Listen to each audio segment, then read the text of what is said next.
लेकिन जब आप किसी को चिढ़ाते हुए, तलवार लहराते हुए, किसी को उकसाते हुए, तो इसका मतलब आपका एजेंडा अपना त्यौहार सेलिब्रेट करना नहीं है।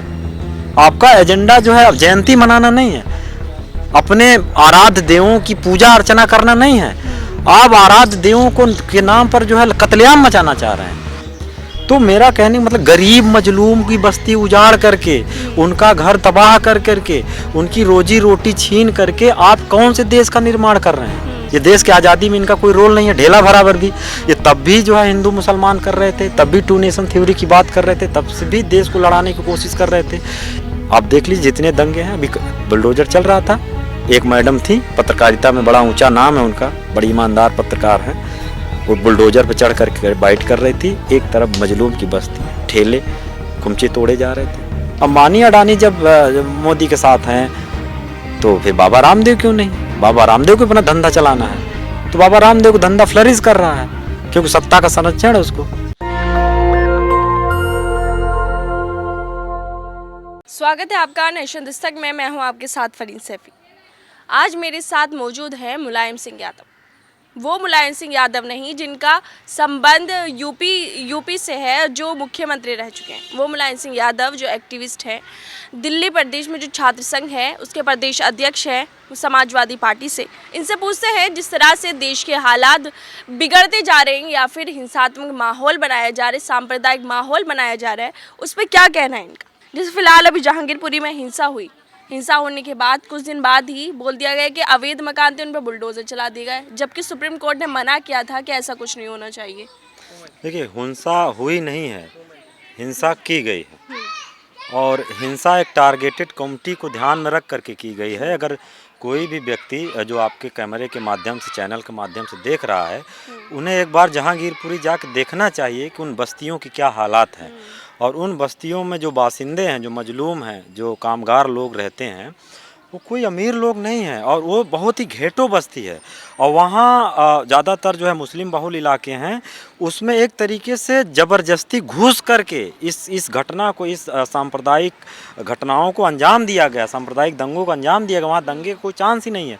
वहाँ मुसलमान हैं, हिंदू हैं, जितने कामगार रोजी रोटी कमाने वाले लोग हैं, छोटे छोटे दुकानदार हैं, उन सब की बहुत पहले से दुकानें हैं और सब आपस में रह रहे हैं। लेकिन अभी नया जो है, इनको क्या कह सकते, देश को तोड़ने की एक नई फितरत चली है बीजेपी को, और ये देश को तोड़ने पर लगे हुए हैं। तो इसमें देश तोड़ने के लिए देश बना है लोगों से, और जब आप लोगों के जहन को तोड़ दीजिए, लोगों के दिमाग को आप जो है विषाक्त कर दीजिए अपने नफरती एजेंडा से, तो ये देश कोलैप्स करने में ज़्यादा समय नहीं लगेगा। और बीजेपी देश को तोड़ने में लगी हुई है। वो अगर देश मतलब वी द पीपल, अगर वी द पीपल के अंदर अगर जो है उसके अंदर फ्रेटर्निटी खत्म हो गई, भाईचारा खत्म हो गया, बंधुता खत्म हो गई, तो देश जुड़ेगा कैसे? देश तो जुड़ा हुआ है अपने भाईचारा से, आप रोटी के संबंधों से, रोजगार के संबंधों से, लेबर रिलेशन से। तो वो पूरे तरीके से टारगेट तरीके से कम्युनिटी विशेष को निशाना बना करके ये वहाँ पर दंगों का अंजाम दिया गया है। जबकि वहाँ मैं कह रहा हूँ, वहाँ कोई शोभा यात्रा निकालने का कोई औचित्य नहीं बनता है।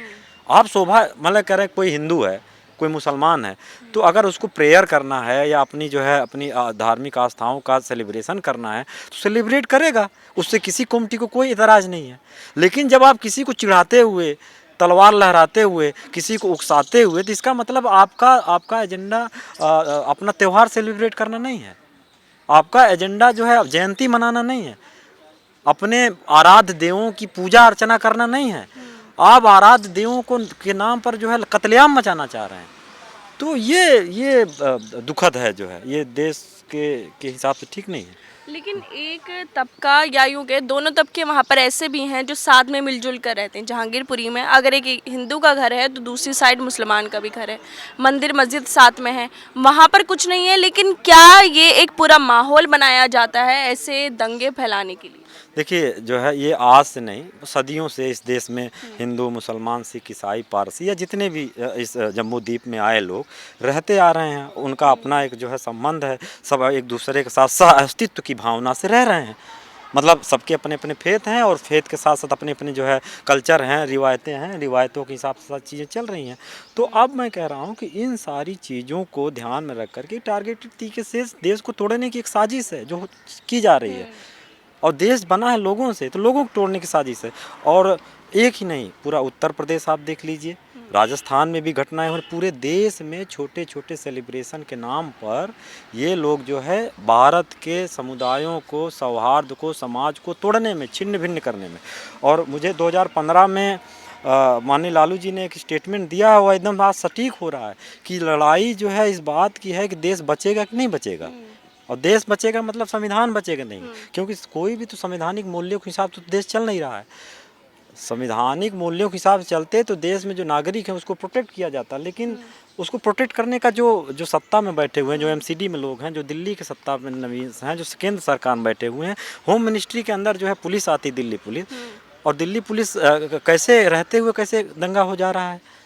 तो ये सवाल अमित शाह से है ना, माननीय गृह मंत्री से है, ये सवाल माननीय नरेंद्र मोदी जी से भी है कि भाई आपके दिल्ली में, देश की राजधानी में अगर दंगे हो रहे हैं, देश दुनिया पर क्या असर जा रहा है।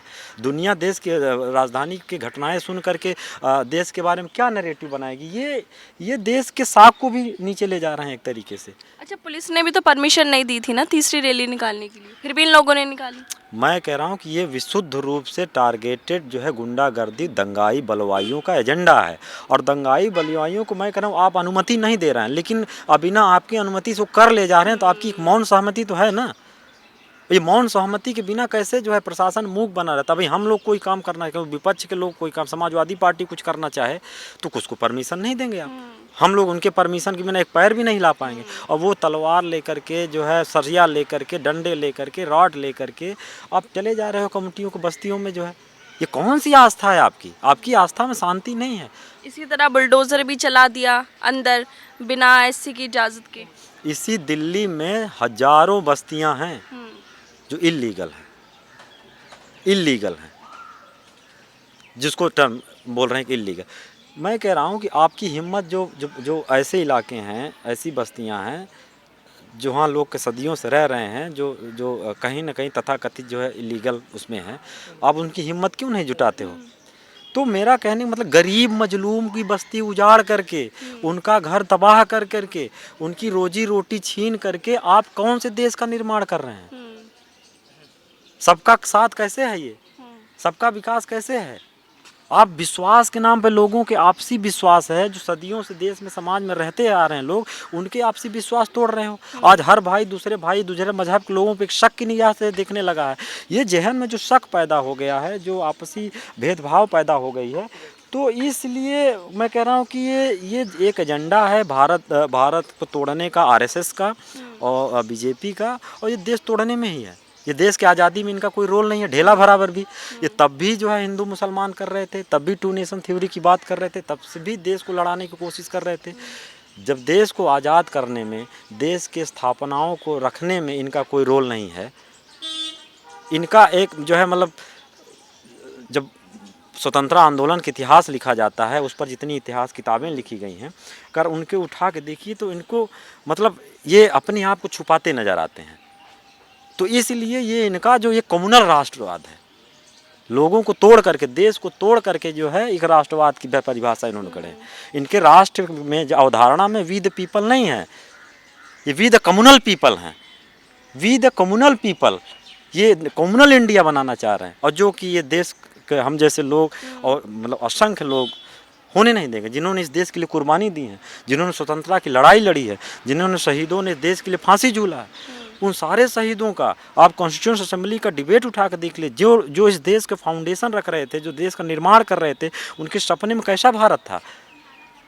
एक सद्भाव वाला भारत था, एक शांति और अमन चैन भरा भारत, एक तरक्की वाला भारत था। उसमें हर मजहब की आज़ादी के साथ साथ जो है शांति से अपने मजहब की प्रैक्टिस करने की बात भी है। मोदी जी बोलते रहे न्यू इंडिया बना रहे हैं यहाँ पर। मैं न्यू इंडिया मतलब communal India, basically new India मतलब कम्युनल इंडिया, न्यू इंडिया मतलब डिवाइड इंडिया, न्यू इंडिया मतलब एक्सप्लॉइट इंडिया।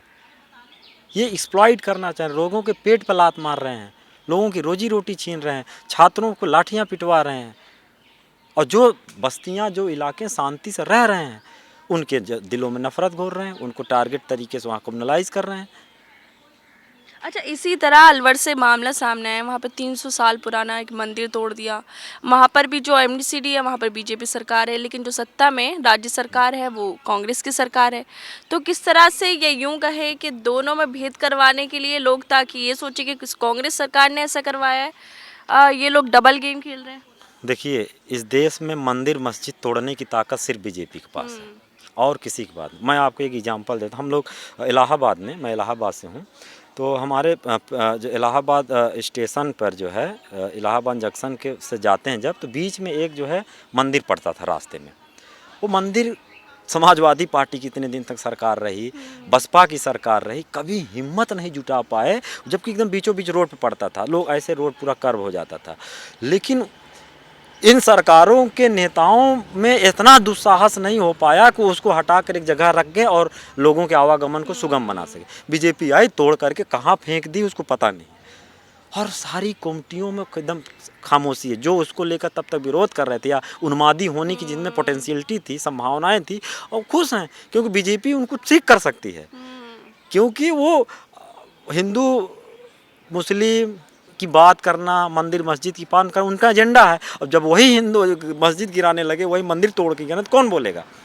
हम लोग तो कल भी मंदिर मस्जिद तोड़ने के खिलाफ थे और आज भी हैं। किसी के दिलों के अंदर नफरत भरने, तोड़ने और समाज को तोड़ने का तो हम लोग कभी भी इसके पक्ष में नहीं रहे। हम तो जोड़ने वाले लोग हैं, हम तो देश को बनाने वाले लोग हैं, देश को संवारने और संचने वाले लोग हैं। तो ये इनका एजेंडा है और ये चिंता पूरे देश के नागरिकों का है, बड़े बुजुर्गों का है, हर पार्टी के, खास करके जो जो जो जिनका एक इतिहास रहा है भारत को बनाने में, भारत को संवारने में, भारत को मजबूत बनाने में। इतने आज़ादी से लेकर के इन 70 सालों में लोगों ने भारत को कहाँ तक खींच के ले आया। तमाम अकाल झेले, तमाम हम लोगों ने आर्थिक मंदियाँ झेली। हाँ, हमारे पास जो है खाने के एक ज़माने में इतना प्रोडक्शन हमारे पास नहीं था, तब भी हमने इस देश को उन खतरों से निकाला है। हमने युद्ध झेले हैं, पाकिस्तान से युद्ध झेले हैं, चाइना से युद्ध झेले हैं, फिर भी हम लोगों ने वहाँ से देश को निकाल के ले आए। आज कुछ भी नहीं कर पा रहे, ये सिर्फ धमकी देते हैं, इनके बस की कुछ है नहीं। तो ये क्या कर रहे हैं? ये लड़ किसी से नहीं चलते, बेसिकली लड़वाने वाली ये षड्यंत्रकारी लोग हैं जो देश को तोड़ने के लगे हुए हैं। अच्छा, तो कहीं ना कहीं जो जनता है वो भी तो चाहती है कि सरकार वापस सत्ता में आए, इसलिए अभी 5 राज्यों में चुनाव हुए, उसमें से 4 जिता दिए इनको। देखिए, जनता नहीं है, अगर आप सही से देखिएगा तो जनता तो उत्तर प्रदेश की इनके खिलाफ ही थी। और खिलाफ ही आप जनता का ओपिनियन आप उठा के देखोगे तो जनता तो कहीं से इनको लाने की नहीं चाहती थी, क्योंकि इनके पास मनी, मसल और जो है पावर, सत्ता, ये सत्ता संरक्षण का इनका दुरुपयोग इतना ज़्यादा हो रहा है इनके साथ जो है वो करके, इसलिए। नहीं तो उत्तर प्रदेश का पूरा बहुमत इनके खिलाफ है। लेकिन इसके बावजूद भी आप देख लीजिए कि भाई 60% लोग तो इनके खिलाफ ही हैं ना। 60% लोग इनके खिलाफ हैं, वो नहीं चाहते हैं। आप विपक्ष को जो है इस एंगल पे आप अंडर एस्टिमेट नहीं कर सकते कि भाई विपक्ष में तो भी वोट तो सबसे ज़्यादा विपक्ष का ही 60% है।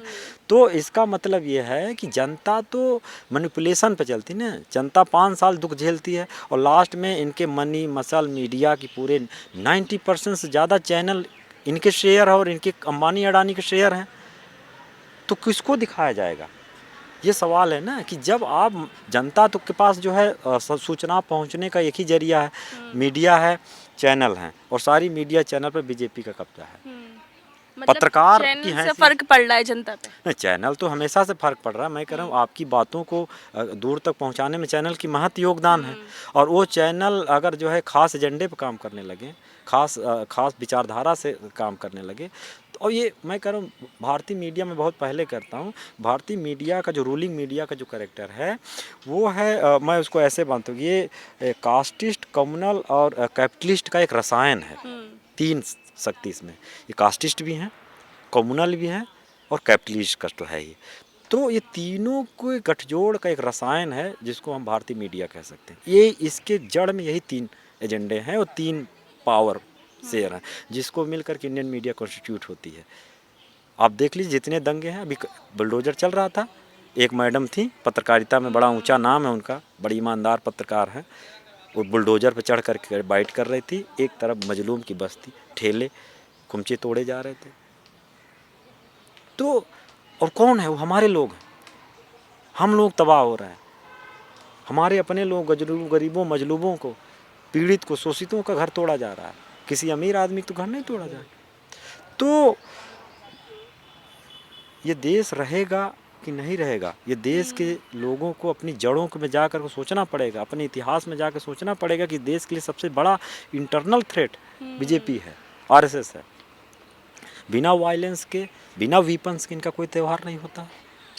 और ये कौन सा देश है? ये बुद्ध का देश है, ये अहिंसा का देश है, ये महावीर का देश है, जहाँ अहिंसा को सबसे ज़्यादा तरजीह है, शांति को सबसे ज़्यादा तरजीह है, करुणा की बात की गई है कि करुणा से देश जुड़ सकता है, बंधुता से देश जुड़ सकता है, भाईचारे से देश जुड़ता है। तलवार लहराने से, वीपन से, गोली बंदूक से देश नहीं जुड़ा करते हैं, इंसानियत नहीं जुड़ा करती, इंसानियत जुड़ती है इंसानियत से। और ये उसी देश को छुंड भिन्न करने की कोशिश कर रहे हैं। अच्छा, तो जिस तरह से ये यहाँ पर दंगे हुए, तो इसी को देखते हुए सीएम योगी ने बोला तो है कि अब जितनी भी रैलियाँ निकलेंगी पूछ के निकलेंगी, तो कहीं ना कहीं वो क्राइम को ही तो कम कर रहे हैं। बहुत अच्छा स्टेप है, लेकिन ये स्टेप जब ये लोग उत्पात मचा रहे थे, दंगा मचा रहे थे, तब आपके दिमाग में क्यों नहीं आया? मैं कह रहा हूँ कि रैलियाँ, शोभा यात्राएं निकल रही हैं, आप उस पर चुप्पी साधे हुए हैं, घटनाओं का अंजाम दिया जा रहा है, लोगों के दिलों में दहशत पैदा की जा रही है, और तब आप चुप हैं। मैं कह रहा हूँ ये अच्छा स्टेप है कि कोई भी समुदाय अगर किसी की नियत अपनी आस्थाओं को सेलिब्रेट करने के बजाय किसी दूसरे व्यक्ति की आस्थाओं को, दूसरे कम्युनिटी को टारगेट करना है, ये तो बहुत ही निकृष्ट काम है। ये तो कहीं से धर्म है ही नहीं। ये धर्म का जो है बेफ़ायदा है, और जो है एक तरीके से धर्म को यूज करते हुए समाज को तोड़ने की बात है। लेकिन मैं कह रहा हूँ कि अभी आप देख लें, आने वालों में दूसरे समुदायों को अपने सेलिब्रेशन होंगे, त्यौहार होंगे, फिर उनका ये स्टेटमेंट कहाँ जाएगा? मैं कह रहा हूँ आप अच्छे कदम उठाइए, देश के हित में कदम उठाइए, समाज के हित में कदम उठाइए। हम सब विपक्ष का काम ही है चीज़ें अच्छे हों, समाज के हित में हों, देश के हित में हों। और आप देश के हित में काम नहीं करेंगे तो हम लोग बोलेंगे। तो अब लाउड स्पीकर हो या कोई भी हो, कोई ऐसा जलसा, कोई ऐसा जत्था जो समाज को बांटने वाला हो, तोड़ने वाला हो, उस पर सरकार को एक्शन लेना चाहिए। और मैं कह रहा हूँ योगी जी अपने जुबान के पक्के हैं, और उनका इस शांति और बहाल करने में ज़रा से भी अगर इंटरेस्ट है तो आप उसको 100% इम्प्लीमेंट करें, तब तो माना जाएगा ना, क्योंकि कहते कुछ हैं, होता कुछ है। अच्छा, इसी तरह से जैसे कुछ लोगों का आरोप है कि अगर अजान 5 टाइम होती है तो हनुमान चालीसा भी हम लाउड स्पीकर में करेंगे, 5 टाइम तो होनी चाहिए कम से कम। मैं कह रहा हूँ कि जितने खलिहर लोग हैं 5 टाइम नहीं 24 घंटा करें, कीर्तन करें, हनुमान चालीसा पढ़ें, रामायण का पाठ करें, भागवत का पाठ करें। किसने रोका है भैया आपको रामायण भागवत का पाठ करें? आप ढिंढोरा क्यों पीट रहे हो भाई? आपके पास कोई काम धंधा है नहीं? आपको दूध, मीट, चिकन, मटन, साग भाजी, गेहूँ, चावल, तेल तो उगाना नहीं है, इसीलिए आप इतना खलिहर बैठे हैं। मछली, नून, तेल के कोई फिक्र नहीं है, तो आप 24 घंटा वही करने। कौन कर सकता है इस समाज में 24 घंटे काम? धर्म, आस्थाएं, पूजा पाठ व्यक्ति का एकदम निजी अनुभव, जिससे लोगों को सात्विक सुख मिलता है, आध्यात्मिक सुख मिलता है, शांति मिलती है। लेकिन जब आपके उस घटना से किसी को शांति नहीं मिल रही है तो आप कौन सा धर्म कर रहे हैं? ये सब तो मानसिक शांति के जो है माध्यम है। कीर्तन, भजन आपके जो है मानसिक शांति के, अंतरात्मा की तृप्ति के लिए साधन है। और आप दूसरे को चोट पहुंचा करके, दूसरे के अंतरात्मा को जो है चोटिल करके, आहत करके आप कैसे सुख ले सकते हैं? तो ये तो संभव ही नहीं है, ये तो संभव ही नहीं है। तो ये मतलब कोई किसी धर्म कर्म करना चाह रहा करे 24 घंटा, मंदिर मस्जिद उसी के लिए खुले हैं, उसको कोई रोक नहीं। आप मंदिर में बैठ करके कीर्तन पाठ करते रहिए, कौन रोक रहा है? लेकिन आपको आप कह दीजिए दूरदर्शन पे आप टेलीकास्ट करा दीजिए। अगर आपका इससे देश बनता हो, देश की तरक्की होती हो, तो आप सारे चैनल वालों को लगा दीजिए कि 24 घंटा कीर्तन पाठ करें, भक्ति आरती भजन करें, देश का सारा काम छोड़ करके। नून तेल आप देख लीजिए कौन उगाएगा चढ़ाएगा। तो ये बहुत दुखद है। देश के सारे नागरिकों की चिंता है, खास करके जो वर्किंग लोग हैं, उत्पादक समाज का लोग हैं, जो पिछड़े वर्ग के लोग हैं, दलित और आदिवासी माइनॉरिटी के लोग हैं, उनके मन में एक चिंता लगातार है कि देश को इतने उहापोह से, इतने उतार चढ़ाव से, दुखों से खींच करके आज हम तरक्की के रास्ते पर, और फिर हम पीछे जा रहे हैं। रिवर्स गियर लग गया है बीजेपी का आने के बाद, रिवर्स गियर है। तो ये ठीक नहीं है देश। अच्छा, जिस तरह से अब जब से सत्ता में एक सरकार आई है दलितों के ऊपर हो, मुसलमान हो, लगातार अपराध बढ़ते जा रहे हैं, कहीं भी मार दिया जाता है। जैसे अभी राजस्थान का ही हम एग्जाम्पल ले लें, वहाँ पर मूंछ रखने पर मार दिया जाता है। तो ये जो सब चीज़ें हैं, किस तरह से जो देश है किस तरफ लेके जा रही हैं, और कितना मतलब आपस में ही लोगों में भेदभाव बढ़ गया है।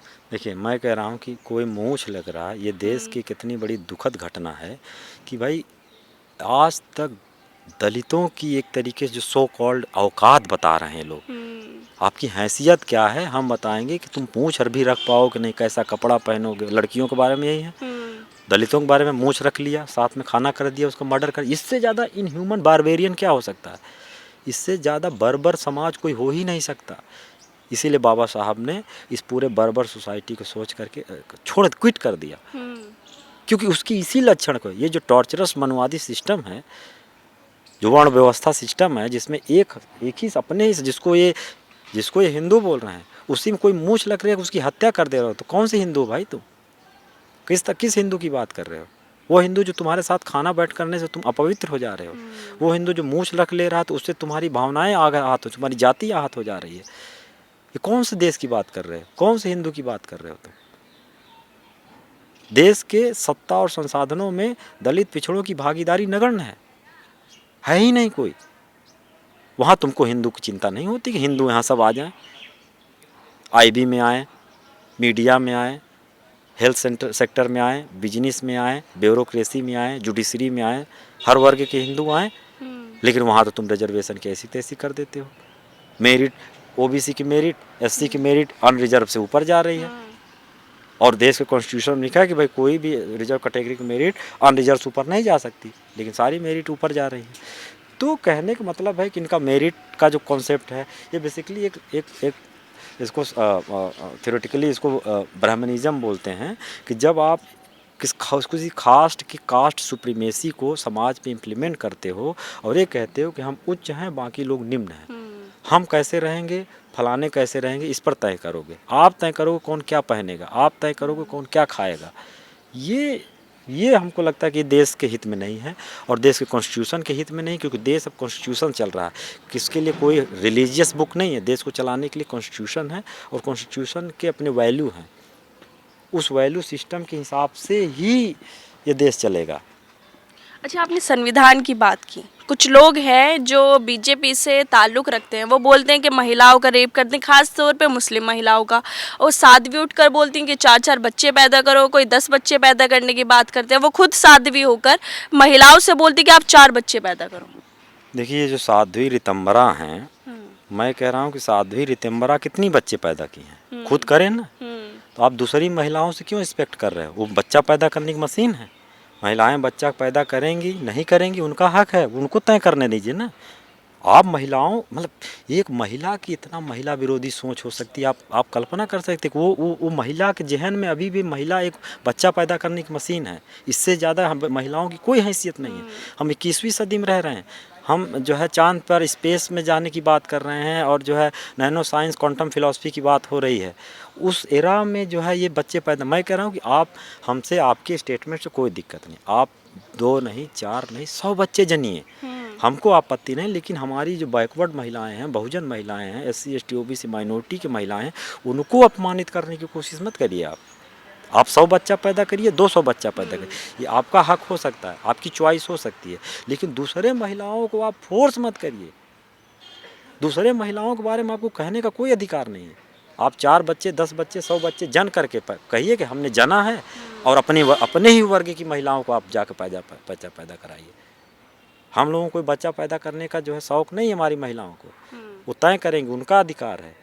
इसलिए अपना ये जो सड़ा हुआ मानसिकता है वो अपनी ठीक करने की ज़रूरत है। यही बीजेपी की सोच है। यही बीजेपी से जुड़े हुए जितने दल बल हैं, उनका यही है कि महिलाओं को बच्चा पैदा करने की मशीन समझते हैं। अच्छा, मेरा आखिरी सवाल आपसे ये है कि जिस तरह से अभी चुनाव हुए, समाजवादी पार्टी से आप ताल्लुक़ रखते हैं, तो किस तरीके से देखते हैं? जैसे समाजवादी पार्टी ने पहले खूब हल्ला किया कि हम जीत रहे हैं, सत्ता में वापस आ रहे हैं, लेकिन वो बहुमत तक भी टच नहीं कर पाई। देखिए, कोई भी पार्टी हो अपना चुनाव अपने एजेंडे पे लड़ती है, और समाजवादी पार्टी को बहुत ही बेहद समर्थन मिला जनता को, बहुत उत्साह मिला जनता के बीच में, और उस उत्साह से हम लोग चुनाव लड़े, जनता को कन्विंस किए। वो चाहे हमारा महिलाओं को 33% रिजर्वेशन देने की बात हो, जाति जनगणना कराने की बात हो, या फिर सरकारी कर्मचारियों को पुरानी पेंशन बहाल करने की बात हो, या किसानों को 300 यूनिट बिजली देने की फ्री देने की बिजली कनेक्शन 300 यूनिट बिजली फ्री देने की, खाद हो, यूरिया हो, डीएपी हो, आईटी सेक्टर में 27 लाख रोजगार देने की बात हो, या फिर जितने सरकारी खाली पद पड़े हुए हैं उनको सैंक्शन पदों को फिर से भरने की बात हो, युवाओं के लिए रोजगार का प्रॉमिस था। लेकिन मैं कह रहा हूँ प्रॉमिस तो फिर बीजेपी सरकार भी कर रही है ना। नहीं, आप दे कहाँ रही है ना, ये तो रोजगार मांगने वालों तो लाठी चला रहे हैं। मेरा कहने का मतलब कि बीजेपी को एक बार सत्ता में ला लिया, और हम लोगों का भाई हम जो अभी तक हमारा उत्तर प्रदेश को संवारने और जो है आगे ले जाने में जो हमारी रोल रहा है, या बहुजन समाजवादी पार्टी, अब बीच में 5 साल बीजेपी को देखा है, कुछ उसने किया नहीं है। किस तरीके से देख रहे हैं, लाशें सड़ी हैं, लोगों को लकड़ी मैसर नहीं हुई चिताओं के लिए, हाँ, लोगों को ऐसे गाड़ दिया गया, कुत्ते नोच रहे थे लोगों को, मतलब जीते जीत इन्होंने मारा है, मरने के बाद भी सम्मान नहीं मिला है।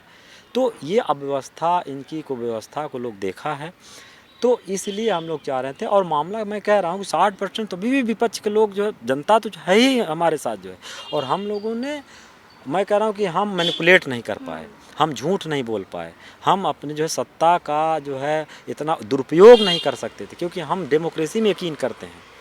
इसलिए जो है हम वो कई कदम ऐसा नहीं उठाना चाहते हैं जो डेमोक्रेसी के खिलाफ हो, मानवता के खिलाफ हो, और जो है लोकतांत्रिक मूल्यों के खिलाफ हो। इन्होंने तो लोकतांत्रिक ईवीएम देखे हैं आपने, कचड़े की गाड़ी से ईवीएम निकल रही हैं। बनारस के डीएम ने खुद मामला कि ईवीएम की मूवमेंट नहीं होनी चाहिए बाय लॉ। अच्छा, इतना सब कुछ होने के बावजूद भी कचरे की गाड़ी से ईवीएम निकल रही है, ये काफ़ी जगह पकड़ी गई हैं, तो फिर भी बीजेपी सत्ता में आ जाती है। विपक्ष क्या इतना कमज़ोर है कि वो उन चीज़ों को देख नहीं पा रहा है, या फिर कुछ कार्रवाई नहीं है। विपक्ष जो है कम्युनल नहीं है, विपक्ष जातिवादी नहीं है, और विपक्ष जो है जालसाज नहीं है, विपक्ष लोकतंत्र विरोधी नहीं है। अगर ये तीनों चारों जो मैं आपको बता रहा हूँ, अगर विपक्ष के अंदर फितरत आ जाए तो बीजेपी हवा हो जाएगी।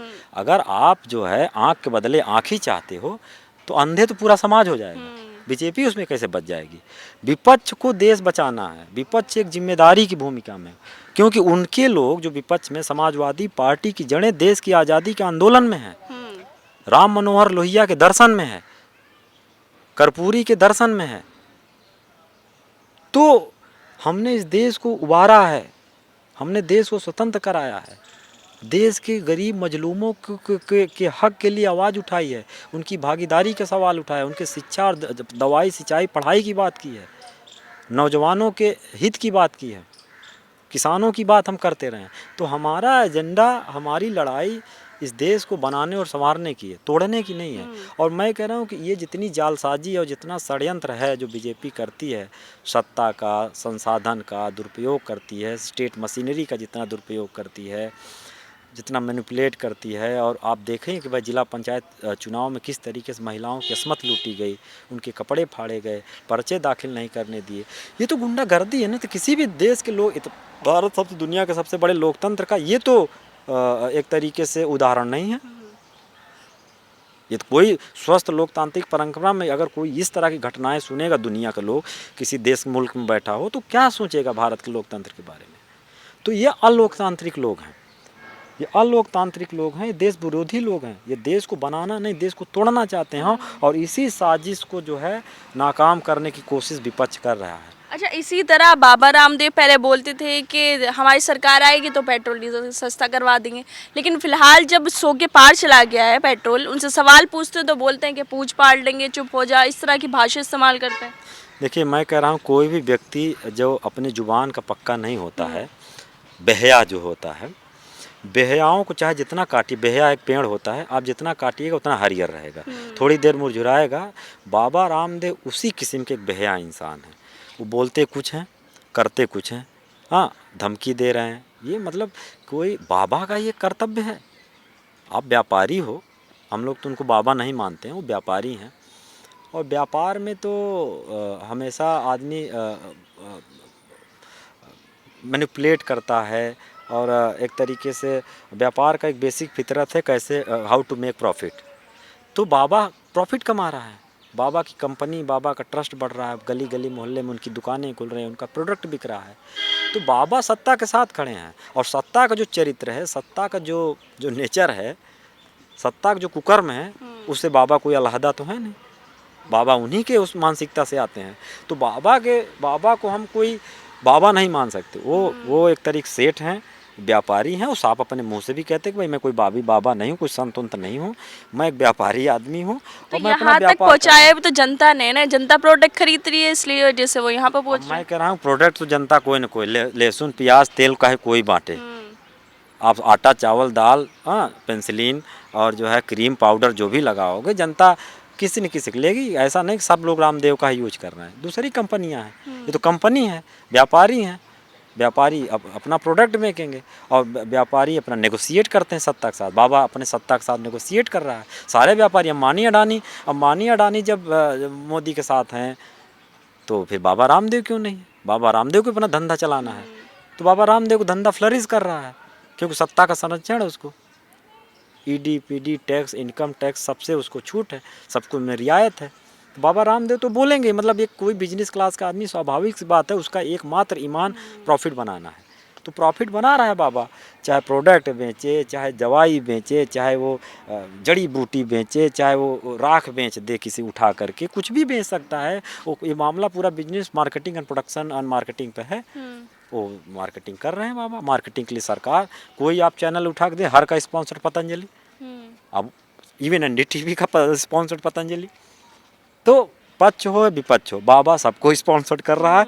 तो बाबा इस मामले में एकदम क्लियर है कि हमको सबको संतुष्ट रखना है। एक बिजनेस व्यापारी का यही धर्म गुण है। वो सत्ता के खिलाफ नहीं जाता है, वो सत्ता के साथ रहता है और अपना मलाई बनाता है, प्रॉफिट बनाता है। अच्छा, जैसे अभी कुछ किसान हैं जो अपना लोन नहीं दे पा रहे थे, उन पे FIR हो गई, लेकिन जो इनके साथी हैं वो हज़ारों करोड़ रुपए लेकर भाग जाते हैं, लेकिन उन पे कुछ नहीं हो रहा। मैं कह रहा हूँ कि किसान इनके जो है इंटीग्रल पार्ट नहीं है। अगर किसान इनके इमेजिनेशन में होते तो किसानों को रौंद कर नहीं मारते, थार से कुचल करके 7 किसानों की हत्या नहीं करते ये। तो किसान 1 साल करीब 13 महीना मूवमेंट चला इसी दिल्ली के में, और इन लोगों ने किसानों के लिए क्या क्या नहीं कहा। आतंकवादी शब्द बोले, खालिस्तानी बोले, क्या क्या नहीं बोले। जो है मतलब जो आटा चावल दाल जिसके परिश्रम से, जिसके मेहनत से चल रहा है, चाहे वो हर वर्ग का, हर कम्युनिटी का किसान हो, आप जब उस जो इनके अंदर इतना नैतिक बल है कि जब इस देश के किसानों को जो है ये कुछ भी बोल सकते हैं, तो बाकी विपक्ष किसी को तो ये अपनी घटिया सोच से कुछ भी कह सकते हैं।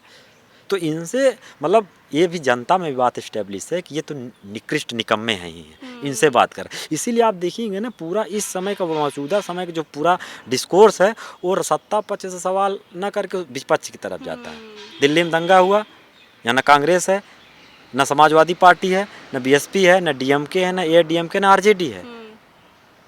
तो सवाल किससे होगा? दिल्ली गवर्नमेंट से। सवाल केजरीवाल से होगा, सवाल नरेंद्र मोदी जी से होगा, सवाल अमित शाह जी से होगा। सवाल किससे पहुँचे जा रहा है? मुलायम सिंह। सवाल किससे? अखिलेश यादव। सवाल किससे? तेजस्वी यादव। वो उसके जिम्मेदार, उनको चुना है क्या?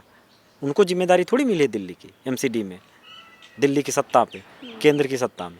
तो मतलब सवाल है कि मतलब घुटने में जो है दर्द है, और जो है मरहम सर में लगाया जा रहा है। ये है मतलब यही है इनकी सोच, और यही इस समय का जो मीडिया का पूरा ताना बाना भी इसी लाइन पे चल रहा है। दर्द घुटने में है, इलाज जो है दिमाग का हो रहा है। चलिए ठीक है, बहुत शुक्रिया हमसे बात करने के लिए। ये थे हमारे साथ मुलायम सिंह यादव, जिन्होंने अपनी बेबाकी से अपनी राय रखी कि किस तरह से जो देश के माहौल है वो बिगड़ता जा रहा है, जिसके लिए जो हमारी सत्ता सरकार है, जो विपक्ष, जो केंद्र में सरकार बैठी हुई है, वो पूरी जिम्मेदार है। जिस तरह से हिंसा हो रही है, बुलडोज़र चलवाया जा रहा है, मनमानी की जा रही है, सुप्रीम कोर्ट का ऑर्डर नहीं माना जा रहा। इनकी जो साध्वी हैं या फिर इनके नेता उठ के बोलते हैं कि 10-10 बच्चे पैदा करो ताकि हमारी जनसंख्या बढ़ जाए। साध्वी होकर ऐसी भाषा का इस्तेमाल करना कितना दुग्ध है कि वो खुद साध्वी हैं और दूसरी महिलाओं से बोलती हैं कि आप 4-4 बच्चे पैदा करो ताकि जो हमारी कम्युनिटी है वो आगे बढ़ सके और जो हमारी जनसंख्या है वो ज़्यादा हो सके। मैं फरीन सैफी, कैमरामैन आशीष के साथ, नेशनल दस्तक के लिए। नेशनल दस्तक की आपसे गुजारिश है कि अगर इसको बचाना चाहते हैं तो नेशनल दस्तक को सब्सक्राइब करने के लिए रेड कलर के सब्सक्राइब बटन को दबाएं, फिर बेल आइकन की घंटी दबाएं। नेशनल दस्तक को बचाने के लिए बहुत ज़रूरी है कि हर खबर को शेयर करें, लाइक करें, कमेंट जरूर करें।